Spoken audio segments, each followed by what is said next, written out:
children of migrant workers struggle to achieve the same level of educational success as their peers. Relocation causes discontinuity in education, which causes migrant students to progress slowly through school and drop out at high rates. Additionally, relocation has negative social consequences on students, isolation from peers due to cultural differences and language barriers. Migrant children, defined as those who relocate because of involvement with agriculture-related industries or other seasonal work, are also at a disadvantage because the majority live in extreme poverty and must work with their parents to support their families. These barriers to equal educational attainment for children of migrant workers are present in countries all over the world. Although the inequality in education remains pronounced, government policies, non-governmental organizations, non-profits, and social movements are working to reverse its effects.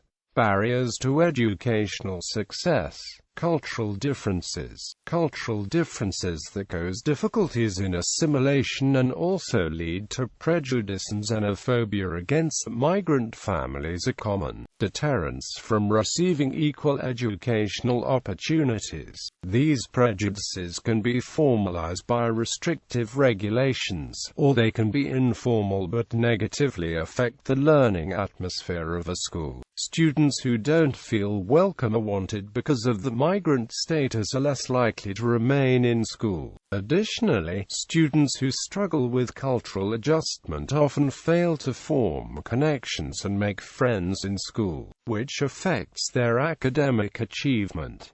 Language differences. Language differences are another common barrier to educational success. Migrant students that speak a language other than the region's dominant language struggle with basic comprehension and literacy, which affects success in school. Lack of information. Migrant parents are often unaware of their children's right to education or are unfamiliar with the structure of the local public education system. For example, many migrant farm worker parents in the United States do not know they have a right to hold copies of the children's transcripts and school records, which are needed to enroll students in new schools.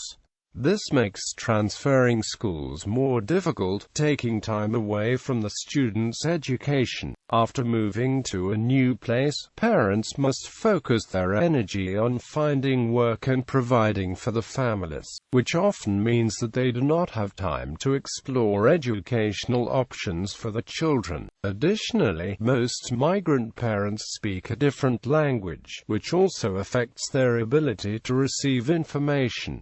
Psychological difficulties. Trauma and other psychological difficulties are common among migrant populations, especially refugees who are forced into migratory status due to political, social, or religious turmoil at home. Adjustment to a new culture, language, and home is also difficult and can lead to psychological strain on migrant families. According to a 2008 study conducted by the universities of Melbourne and Hong Kong, migrant students are more prone to depression and separation anxiety than their non-migrant peers. This is apparent in the United States, where undocumented students who succeeded in making the difficult journey across the border face psychological difficulties due to fear of being separated from the families through deportation. Another factor contributing to increased rates of depression and anxiety among migrant youth is discrimination in school. In the University of Melbourne study, the demographic that faced the most psychological difficulties were migrant teenage boys who had experienced discrimination in school and/or domestic conflict. Residential dislocation. Many difficulties arise due to the movement of migrant students from one school to another. Children often must adjust to new curricular testing requirements, and they also must navigate different systems of credit accrual. When migrant students move during the middle of a school year, they are often discouraged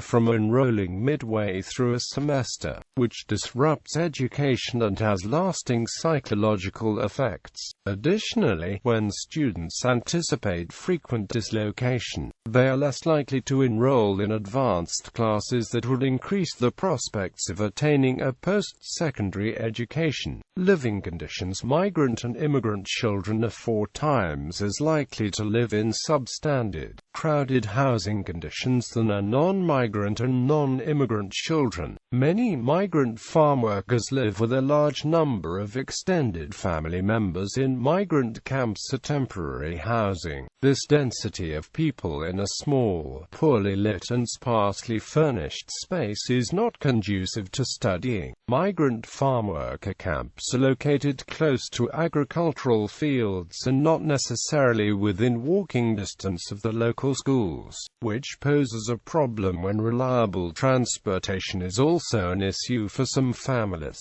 Many living accommodations have minimal cooking appliances or refrigeration, which for many migrant students means more time spent preparing meals than studying. Some of the migrant workers' accommodations also lack fresh drinking water or sanitation facilities, which increases migrant students' risk of getting sick.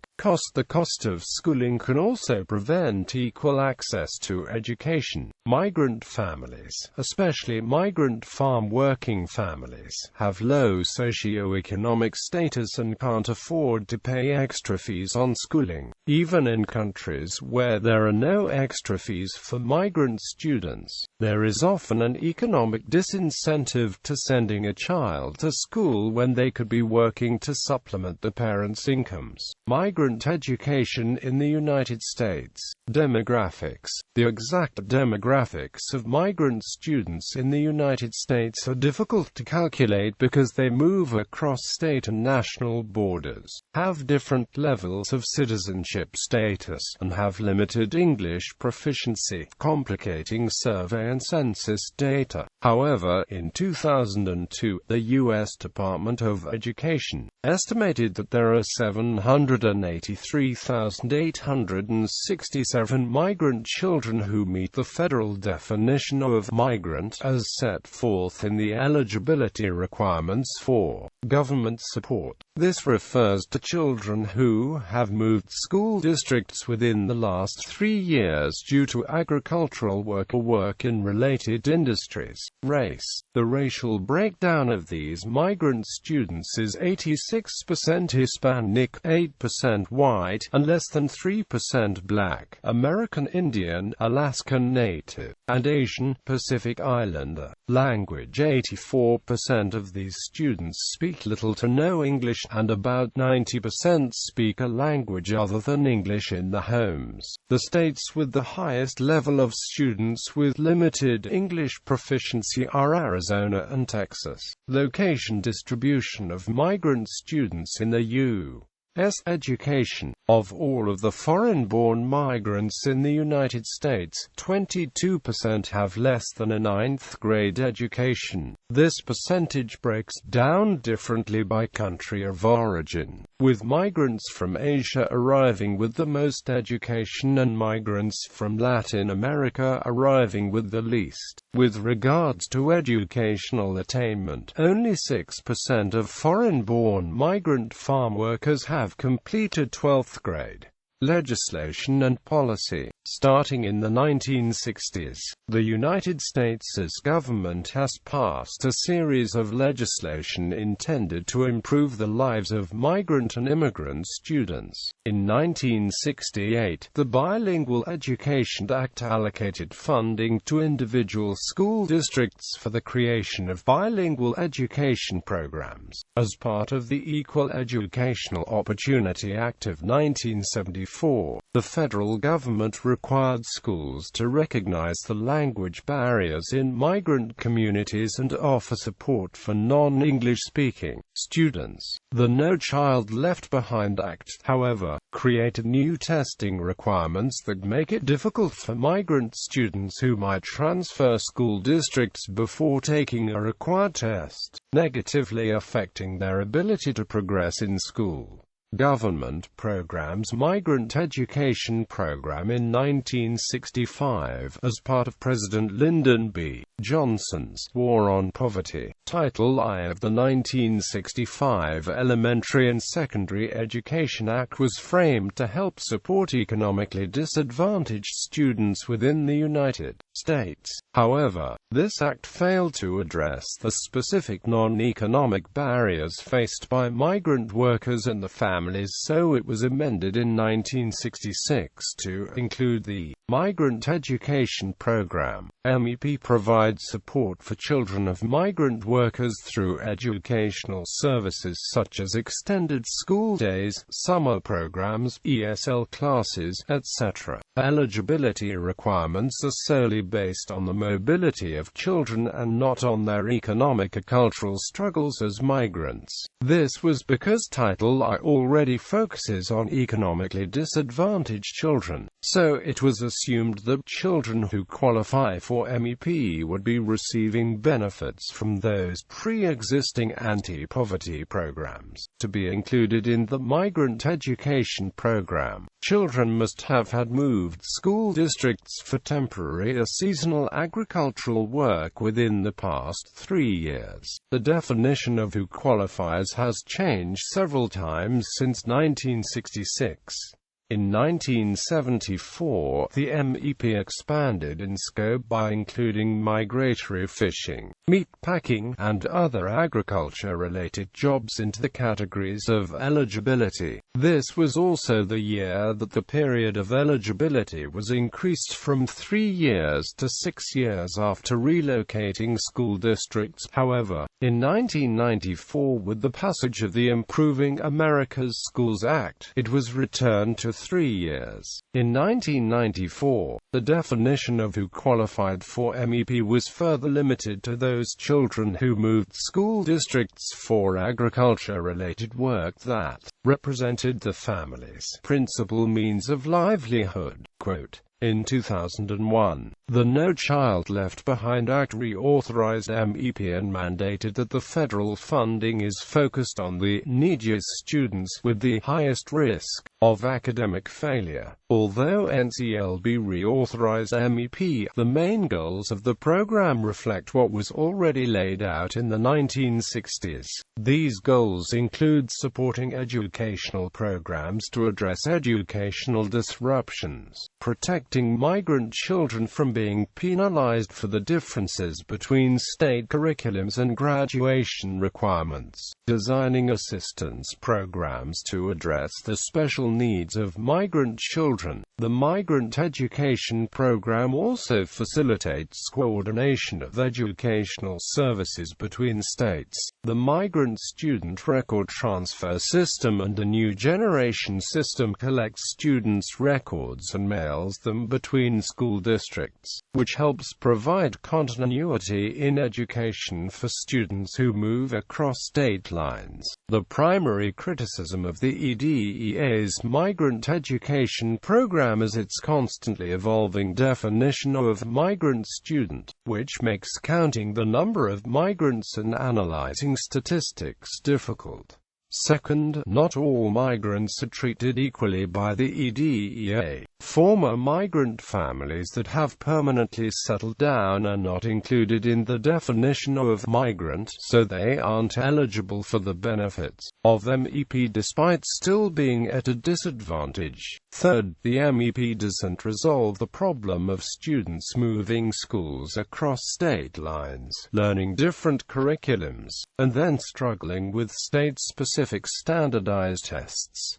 High School Equivalency Program. The High School Equivalency Program is designed to assist migratory and seasonal farm workers to obtain the equivalent to a high school diploma, to find additional skill training or post-secondary schooling, or to find employment. Each year, it serves at least 7,000 students who qualify for the program by being 16 years of age or older and not currently enrolled in school. The HEP is tailored to the needs of migrant workers by being flexible and allowing students to attend classes based on their own convenience. Additionally, the HEP provides free transportation, and all of its staff members are bilingual. College Assistance Migrant Program. The College Assistance Migrant Program is the only national support program aimed at supporting migrant students through the college experience. CAMP was originally created through the U.S. Office of Economic Opportunity Program of 1972 before being shifted to the U.S. Department of Labor the following year and to the U.S. Department of Education in 1980. CAMP is funded through discretionary grants that are granted to different non-profit organizations and institutions of higher education. These grants are awarded so that different institutions can provide financial aid, career counseling, tutoring, summer enrichment programs, etc. for migrant students. One of the criticisms of CAMP is that there are not enough spaces available for every eligible student who applies for support. Right now, CAMP only supports roughly 2,000 college students per year. Furthermore, due to an increase in undergraduate tuition rates, the number of students supported by CAMP has decreased. Migrant Education Even Start. The Migrant Education Even Start program is focused on improving the literacy of migrant children and adults by supporting existing family literacy projects that operate through the government, universities, private organizations, etc. The Even Start program is focused on increasing children's and families' capabilities by using migrant families' existing resources, cultural traditions, and networks to jumpstart their success. The instructional services included in this program include adult basic education, adult secondary education, English as a second language, and GED certification. The downside to the Even Start program is that many adults are not able to complete their education due to time constraints and lack of childcare, non-profit assistance. In addition to government programs, many non-profit organizations work to help migrant workers and their children achieve educational success. Many programs focus on assisting migrant workers to secure work and decent living conditions, while other programs focus on education. Non-profit organizations offer different types of educational services for migrant workers and their children. Some work with migrants to upgrade or teach technical skills that would be helpful for finding employment. Other organizations aim to educate migrants on workplace rights so that they are knowledgeable on how to handle workplace abuse, which is common among undocumented migrant workers. The most widely utilized form of non-profit assistance is English as a second language education. Of the 20% of crop workers that have taken at least one adult education class, 10% took English language classes. After English language education, many non-profits offer GED education and tutoring because passing the GED can increase educational and occupational opportunities. Organizations such as Project Avanzando in California provide GED instruction and services to help students transition into college. For adult learners, participating in these programs can be difficult due to lack of transportation, child care, confidence, or flexibility in work schedule. Chances of attending adult education classes are higher for crop workers with the most previous educational experiences as well as for authorized workers. Unauthorized workers have a 10% chance of participating in classes versus the 32% chance of authorized workers. Educational success. The educational achievement gap between migrant children and non-migrant children is prevalent across the United States. Migrant students generally have lower standardized test scores than the district or statewide average. In addition to inequality in test scores, there is a persistent graduation gap between migrant and non-migrant students. The national dropout rate among migrant farm workers worker students is 50%. In the population of Hispanic immigrants, graduation completion rates correlate to the age in which the student migrated to the United States. The earlier a student immigrates to the United States, the higher the chances are at completing high school. These high dropout rates are often the result of too many school absences, which is common for students who need to support their families by working in the fields of babysitting younger siblings before dropping out. Increased absences can lead to migrant students being held back a year in school. The more this happens, the wider the age discrepancy between students becomes, which furthers the likelihood of dropping out of school. Possible solutions. Because of the complex and interwoven nature of the different issues facing migrant students, there is no consensus of how to solve the inequalities in educational opportunity, attainment, and achievement. Members of the University of Texas at Austin argue that the creation of advocate educators, whose role it is to support the rights of migrant students and act as a solution for bridging gaps between educational institutions and students. A 2001 study conducted along the Texas-Mexican border concluded that advocate educators who demonstrated cross-cultural empathy and an understanding of the nature, context, and needs of migrant farm workers fostered the educational success of migrant students. Teachers who are better educated on the experiences of migrant farm workers will help eliminate prejudice and low expectations of students, which in turn will encourage students to perform better in school. Along these lines, it is also argued that combating prejudice and racial stereotypes within the wider community will help decrease prejudice in school and help migrant students. Other suggested interventions include finding a more efficient way of making up absences or missed curriculum due to school transfers and increasing the minimum wage of migrant farm workers. Studies suggest that students have to stay after school constantly to make up missed work, lose motivation, and become quickly discouraged with the educational system. By raising the minimum wage of migrant farm workers, policymakers would decrease the opportunity cost of education because children would no longer be needed to financially support the family. Migrant education in China. The primary form of migration within China isn't that of rural farming migration, but that of rural-urban migration. Through the hukou system, a form of citizenship registration, the Chinese government divides citizens into one of two categories of urban or rural. Historically, this has created a hierarchy between urban and rural citizens because strict regulations give urbanites more access to health care, education, food, etc. Migration has led to a changing demographic of cities. According to the 2010 census, 210 million urban to rural migrants living in cities without official hukou registration. Of these migrants, about 20 million are children between the ages of 6 and 14 years struggling to receive quality education because they are not registered within the school district. Many local governments require that everyone complete at least 9 years of education. However, migrant children weren't allowed to enroll in urban schools until 1996.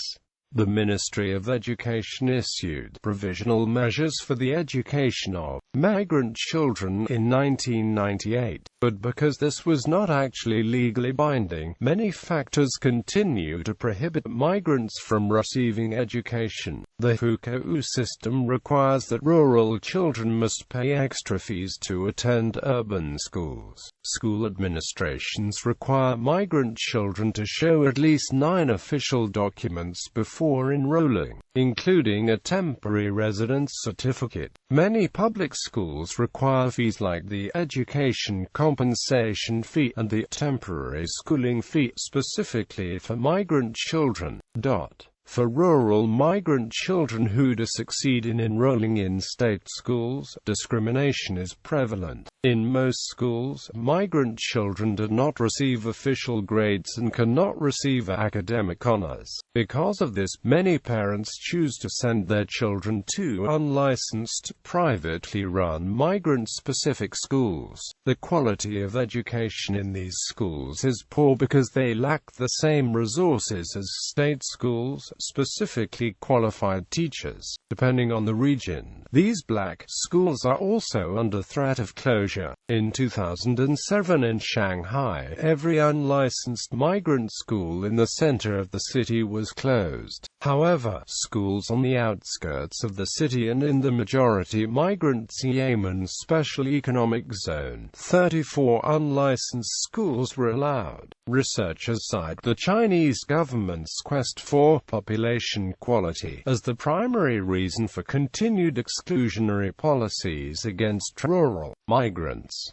However, there are other consequences to the continuation of these policies, as explained by Charlotte Goodburn. It is difficult to predict precisely what the results of these exclusionary policies will be. However, it seems reasonable to suppose that if these problems are not addressed, they will have a serious impact on China's future development. Not only will a large section of the population not have the skills necessarily for China's further economic development, but they will also lack the kind of education needed to develop the capabilities for leading decent, happy and successful lives. Migrant education in South Africa. South Africa's migrant population is mainly composed of refugee groups from other countries in Africa. The South African Constitution guarantees refugees and asylum seekers the right to education. However, in addition to the widespread xenophobia and prejudice, migrants face many systemic barriers that reduce their educational attainment. One such barrier in South Africa is that many migrants are turned away from public schooling because of a lack of documentation. Second, language difference is a significant barrier for students from French or Portuguese-speaking countries who must continue their education in the predominantly English-speaking South Africa. Third, according to the Gauteng Department of Education, a recent influx of migrants has led to enormous pressure on the education system, resulting in overcrowding in schools.